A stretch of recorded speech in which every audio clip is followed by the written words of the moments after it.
ఇది నా చివరి రోజు అయినప్పటికీ ఇంపార్టెంట్ సబ్జెక్ట్ కాబట్టి మాట్లాడుతున్నాను అధ్యక్ష. ఎందుకంటే ఈ మధ్య పేపర్లో వార్తలు చూసినాం అధ్యక్ష, ఆదివాసీ సాంప్రదాయాన్ని దెబ్బతీసే విధంగా వైదిక చిహ్నాలను కొన్నిటిని చెక్కడం జరిగిందని చెప్పారు అధ్యక్ష. దాని పట్ల చాలా ఆదివాసీ సంఘాలు కూడా అభ్యంతరాలను వ్యక్తం చేసినాయి.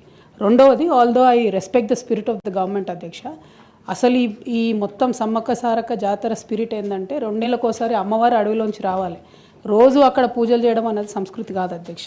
ఫండమెంటలీ ఎండోమెంట్స్ టేక్ ఓవర్ చేయడం అన్నదే కరెక్ట్ కాదు అధ్యక్ష. ట్రైబల్ వెల్ఫేర్ వాళ్ళు ఈ మొత్తం ఇష్యూని కూడా టేకప్ చేస్తే ఆ గిరిజన సంస్కృతిని రెస్పెక్ట్ చేసే విధంగా ఉంటుంది అధ్యక్ష.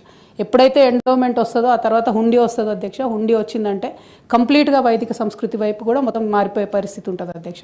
అటువంటి పరిస్థితి రాకుండా దయచేసి గిరిజన ఆదివాసీ సంస్కృతులను గౌరవిస్తూ ఉండే విధంగా సౌకర్యాలు కల్పిద్దాం అధ్యక్ష. But on a permanent basis అక్కడ పెద్ద పెద్ద కన్స్ట్రక్షన్స్ రావడం, ఒకటి ఫారెస్ట్ అధ్యక్ష, 2 టోటల్ సమ్మక్క సారక్క జాతర యొక్క ఆలోచన విధానానికి సంపూర్ణంగా వ్యతిరేకం అధ్యక్ష. I just wanted to put that point across. Thank you.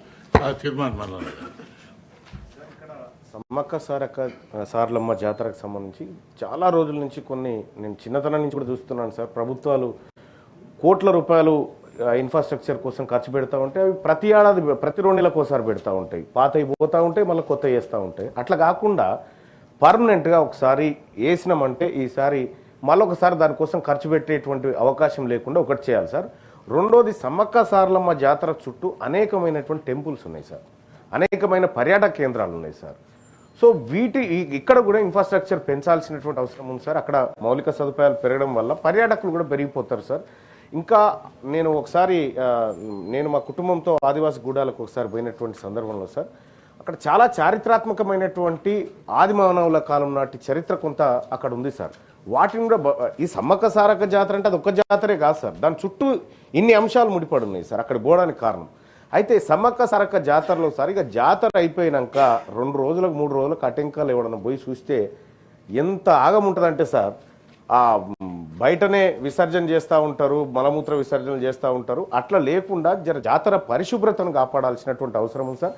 అలాగే హెల్త్కి సంబంధించినటువంటి సార్, కోట్లాది మంది వచ్చినప్పుడు హెల్త్ ఇష్యూస్ ఉంటాయి సార్, అంటురోగాలు వస్తూ ఉంటాయి, రకరకాల సమస్యలు వస్తూ ఉంటాయి. కాబట్టి రాష్ట్ర ప్రభుత్వం అన్ని శాఖలతో సమన్వయం చేసుకొని ఆ జాతరను విజయవంతం చేయాలని కోరుకుంటా ఉన్నాం సార్.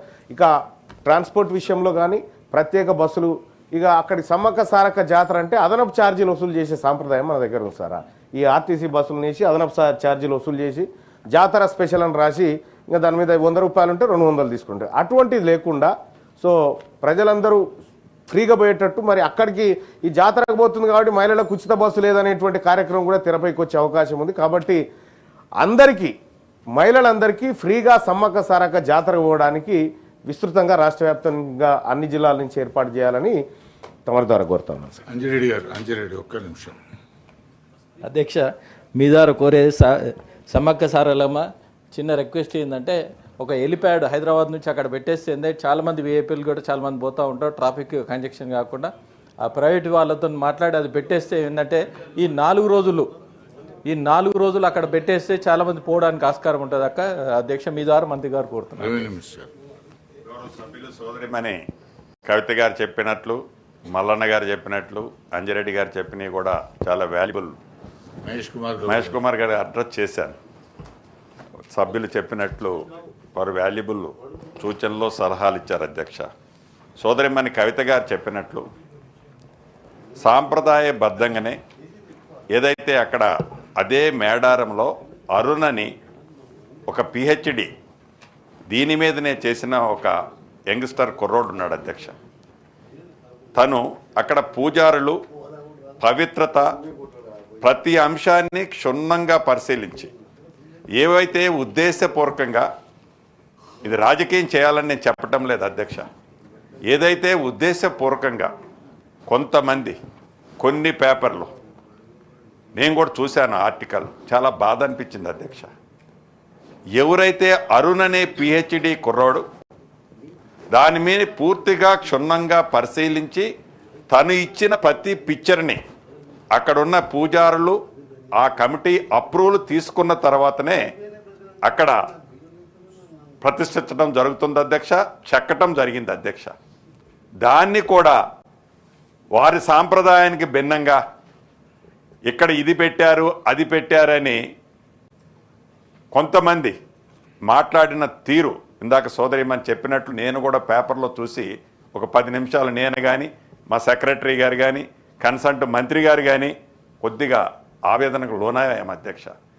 అటువంటిది అక్కడ ఏమీ జరగలేదు అధ్యక్ష.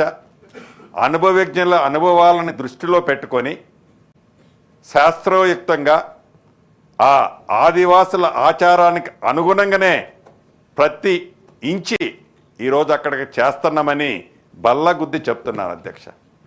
కాబట్టి దయచేసి ఒక మంచి కార్యక్రమాన్ని మంచి కార్యక్రమంగా వాళ్ళు సంబోధించలేకపోయినా అప్రిషియేట్ చేయలేకపోయినా దాన్ని వక్ర మార్గంలోకి తీసుకుపోవద్దని ఈ సభ ద్వారా తీసుకుపోయిన మిత్రులకి విన్నవించుకుంటున్నాను అధ్యక్ష. ఇక మల్లన్న గారు చెప్పినట్లు వారు చెప్పింది నిజం అధ్యక్ష. జాతర వచ్చిందంటే అది ఒక పండగ. ఆ ప్రాంతంలో కొంతమందికి జాతర వచ్చింది గబా గబా 15 రోజుల ముందు టెండర్ అవుద్ది అధ్యక్ష. ఈ 15 రోజుల్లో జాతర నాడు కూడా అడావుడికి ఏదో చేస్తున్నట్టు చేసి జాతరలో కల్పించే బాధ్యత గతంలో జరిగేది అధ్యక్ష. అలా జరగొద్దని ఈ ప్రభుత్వం 4 నెలలకు ముందు ఈ టెంపుల్ విషయాన్ని ఒక్కదాన్ని పక్క నుంచి మిగతా వాటన్నిటికీ కూడా సెక్రటరీ గారు అదే రకంగా మిగతా శాఖలన్నీ కోఆర్డినేషన్ చేసుకొని టెండర్స్ పిలిచి ఆ పనులన్నీ అప్పుడే మొదలుపెట్టారు అధ్యక్ష. ఇప్పుడు చేసే ఈ పనులన్నీ కూడా శాశ్వతంగా మళ్ళీ ఇంటర్నల్గా ఏవైతే రోడ్లు ఉన్నావో అన్నీ కూడా సిమెంట్ రోడ్లే వేస్తున్నాం అధ్యక్ష. శాశ్వతంగా ఉండే విధంగా ఈ ఫేస్లో చేస్తున్నాం అధ్యక్ష. ఇంకా బస్ స్టాండ్కి సంబంధించింది ఇతరత్ర కొన్ని చేయాల్సినవి ఉన్నాయి. తప్పకుండా మళ్ళీ వచ్చే జాతర నాటికి రిమైనింగ్ బ్యాలెన్స్ కూడా పర్మనెంట్గా ఉండే విధంగా చేసే కార్యక్రమాన్ని ఈ ప్రభుత్వం చేపట్టిందని గౌరవ సభ్యులకి మీ ద్వారా తెలియజేసుకుంటున్నాను అధ్యక్ష. మహేష్ గారు. ఈ ప్రశ్నకి అనుబంధంగా అధ్యక్ష, నేను గతంలో ముఖ్యమంత్రి గారికి విన్నవిస్తే టెంపుల్ కారిడార్ రోడ్డు పేరున ధర్మపురి నుండి కొండగట్టు వరకు, కొండగట్టు నుంచి మా గ్రామం పక్కన లింబాదిరిగుట్ట నరసింహస్వామి వరకు మధ్యన వేములవాడ ఉంటుంది. అక్కడ నుంచి బాసర వరకు 180 కిలోమీటర్లు దాదాపు 380 కోట్లు శాంక్షన్ చేశారు అధ్యక్ష. నేను మీకు విన్నవించేది అదే మాదిరి ఎక్కడెక్కడ టెంపుల్స్ ఉన్నాయి మనకి తెలంగాణలో టెంపుల్స్ అన్నీ కూడా కనెక్ట్ చేస్తూ ఒక మేజర్ కారిడార్ రోడ్ ఇస్తే భక్తులకి అనుసంధానంగా ఉంటుంది. ఇది ఒక శ్రేయస్కరంగా ఉంటుంది. అది కొంత ఇక్కడ ఆర్థిక మంత్రి గారు కూడా ఉన్నారు, డిప్యూటీ ముఖ్యమంత్రి గారు ఉన్నారు. టెంపుల్ టూరిజం అనేది చాలా అవసరం అధ్యక్ష. ఈ రాష్ట్రంలో మనకు అగ్రికల్చర్ ఆధారిత రాష్ట్రమైనప్పుడు కూడా టెంపుల్స్ బాగా ఉన్నాయి. ఇతర రాష్ట్రాల నుంచి కూడా వచ్చి ఇక్కడ టెంపుల్స్ దర్శనం చేసుకుంటే పరిస్థితుంది. బాసర అనేది ఉత్తరాదిన ఉన్నటువంటి సరస్సు టెంపుల్తో అంత గొప్ప క్షేత్రం బాసర టెంపుల్. వేములవాడ కూడా అదేవిధంగా ప్రసిద్ధిగాంస్తూ ఉంది. మధ్యన కొండగట్టు ఉంది, ధర్మపురి, ఇవన్నీ కూడా పుణ్యక్షేత్రాలు కలుపుతూ మీరు ఇచ్చిన రోడ్డుకు ధన్యవాదాలు వెంకటరెడ్డి గారు ఇచ్చినారు. అదేవిధంగా అన్ని టెంపుల్స్ కలుపుతూ ఒక 4 లేన్ కారిడార్ ఇస్తే బాగుంటుంది. ఇక్కడ ఉన్నటువంటి మంత్రులందరికీ నేను మీ ద్వారా విజ్ఞప్తి చేస్తాను. ఓకే.